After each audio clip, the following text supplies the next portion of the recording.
How the frick are you doing today? We are talking about some modifications I have done to my 02 ZR 6000. So what I went ahead and did was I made a homemade can for this sled, and it wasn't too hard to do. Doesn't look too bad. I mean, it is homemade, so it's not gonna look professional. So what I got here is I got some 4-inch pipe that I found laying around, and then what I got up top here is some 16 gauge sheet metal, top and bottom, and then this here was some chain link fence pipe. And what I did to get the lip out was I heated it up with the torch, and on the end of the anvil I just put it on there and kept hitting it until it got this lip out, so I can fit, I don't know what this is called, I believe it's called the gasket or something, I'm not quite too sure, but I did that to make it fit in there. Didn't get it quite, like you can see down here it was starting to bend there, and I didn't want it to bend there, so I just said fuck it, and I just started bending it from here, and that's why it doesn't sit as far down as it should. It should sit at least to there. I did the springs, I just had some of that little rod, welded it to there, came over here, welded it to there. Spring works fine. I did not do the bracket yet, and that's why you don't see anything. You might be able to see down there. I got a bracket there, but I had it in the wrong, I welded it in the wrong spot. You can see the hole down there where it's supposed to be, but it didn't end up going there. Now I have the other can, but this is the one that was on it, and you can see the bracket there and the bracket there. And you can see that has a little bit of a lip to it too, and that would have sat on that little rubber grommet piece. Now I tried replicating it as close as I could. Obviously this one has the fiberglass wrapping in it, which I was not able to do for this one, so it's just basically the hollow. But it still does have this, I'm not sure what it's called, but I'm just going to call it the kind of honeycomb effect kind of metal there with all the holes in it. It does have that in it. On the bottom you can see it has a smaller pipe going to a bigger pipe, and it also does have that. That's what it looks like under there. Now this one does sound not too bad. Like I said, it doesn't have the bracket, so that's why it can move around. So it's not all too heavy. I mean, definitely is heavier than this one, because I believe the wall on this one is thicker than it is that one, and then of course that's what makes up the weight. I don't like it because this pipe here is smaller than this one, so it kind of restricts it a bit. And just when I was riding the other day, street speed, oh, fucking posted something. Shocker. Anyway, I didn't like the effect that it had on the sled. It was a lot more boggy on the lower end. Top end it was fine. So I guess I'll give you a sound on how it sounds. Move that out of the way. You have to forgive me. I'm a little sore on my thumb there. She threw me off yesterday. Because, if you can see, I got some pretty mean fucking ski routes going on down here. And you can see right in there, that lip. Actually, that one's not too bad. It's this one that threw me off. And she took a good chunk out of the ski. There's that lip. Right there. Anyway, getting sidetracked. What is that? I don't know what that was. Let's shut her up and then give you a little sound clip.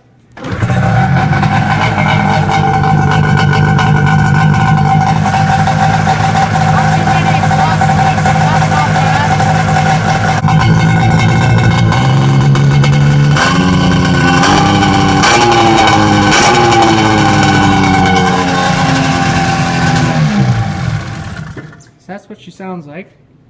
Not too bad. I don't know why, but top end, it gets to like this whistling sound, and it kind of sounds like it has turbo, but when they let off, but it's not the same effect. Like when you have continuous throttle, you get that whistling sound. Then when you let off, it stops. So it's the opposite of what a turbo sounds like. Down here, I got some. I also made. I think this is the same type of metal as this. I believe I said 16 gauge. So what I did was took a plasma cutter and cut a little, like an M figure out of it. And then what I did was I bent them up and put them on here. Kind of keeps your feet on these running boards because this is the stock running boards. And yes, you can cut holes in them, but I think that it would take the strength out of the running board. So I just went ahead and did this. I guess I can put this can on here and show you what that one sounds like. So I'll do that right after I explain what happened back here. Now, one day I was curious. I flipped this track around so the cups faced this way instead of that way. I thought it might have gave me a little bit more traction on stuff, but you'll ask, what's this about? Now, the top of this was here, so you can measure. Oh fuck, that thumb hurts. So you can take this, move it up, so you can see there that the bottom was here. So I took it out that day and looked behind me, and I was probably shooting snow about here. And I was like, well, that's no good, because I gotta throw snow up there to keep my coolers cool. So what I had to do was make an extension to drop my mud flap down, or snow flap, sorry. And I made brackets here because the corners broke. You can see there, and I riveted it pretty good. Just put the factory bolts in the bottom here. All this is checker plating. Put a little backing on it. I made it facing in because I am going to paint it, and I don't really like the checkered effect. But yeah, you had to drop it, and then once you sit on it, close the hood here so it doesn't come smashing down. So once you sit on it, it just about touches the ground, and I mean, if you're bigger, it's gonna touch the ground. I weigh like 170, I think.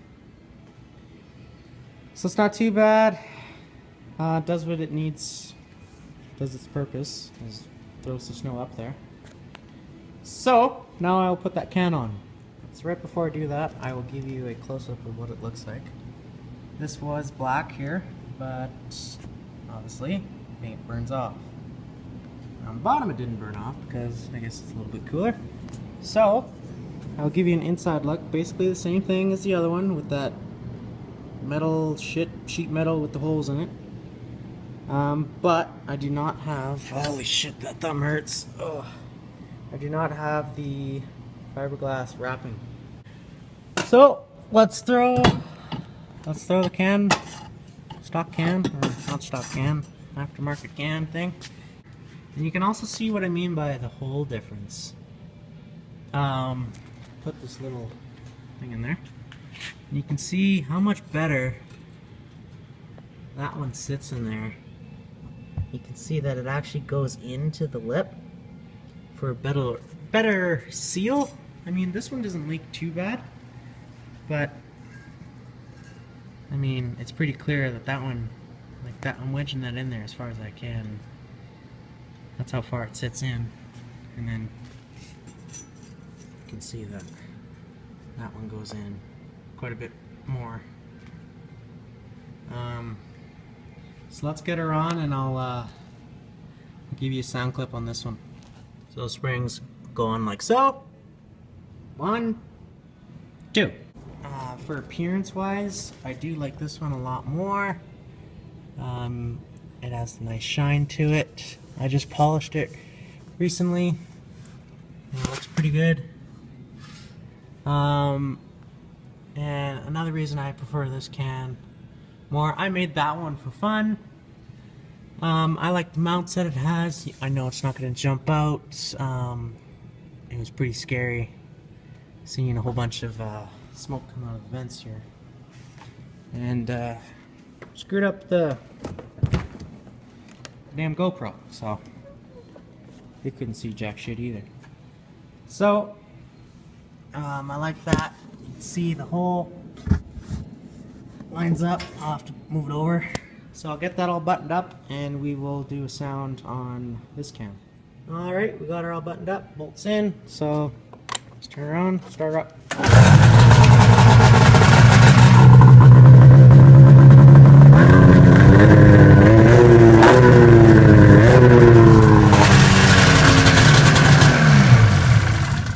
So clearly and obviously quieter because of the fiberglass wrapping. 10 out of 10, prefer this can a lot more than that one. Performs better. I know it's secure, it's not going to bounce around in there.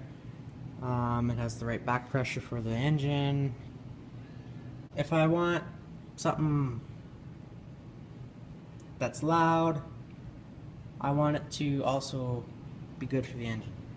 And that's what this can performs and provides for me. So, like I said, I just made this one for fun. Doesn't perform good with this one, but on the other hand, I did make, if not the same can, everything's the same. The only thing that's different is the size of the lip. That is all. And that one I put on a 97 Arctic Cat Z440 fan cool. And it performs great.